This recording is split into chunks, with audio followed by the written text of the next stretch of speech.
মুগ্ধ মারা যায়নি, মুগ্ধ এখনো বেঁচে আছে এবং সে সুইজারল্যান্ডে আছে। তাকে একটা বিমানে দেখা গেছে। কি আশ্চর্য হচ্ছে! আমিও খবরটা শোনার পর আশ্চর্য হয়ে গেলাম। আমি যদি সরাসরি আপনাদেরকে খবরটা দেখাই, আপনারাও আশ্চর্য হবেন। দেখেন এখানে ঘটনা কি তাহলে সত্যি? পানি লাগবে, পানি লাগবে, মুগ্ধ মারা যায়নি।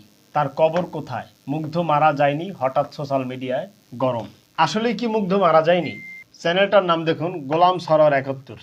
এই ভিডিওটা পাবলিশ করা হচ্ছে এবং ওনাদের দাবি যে মুগ্ধ যদি সত্যিকারই মারা যে থাকে তাহলে মুগ্ধের কবর কোথায়? আবু সাইদের কবর ডক্টর ইউনূস জিয়ারত করলো, দোয়া মাহফিল করলো। আরো যত শহীদ আছে অনেকেরই জানাজায় অংশগ্রহণ করেছে, কিন্তু মুগ্ধর জানাজায় কাউকে দেখাও যায় না।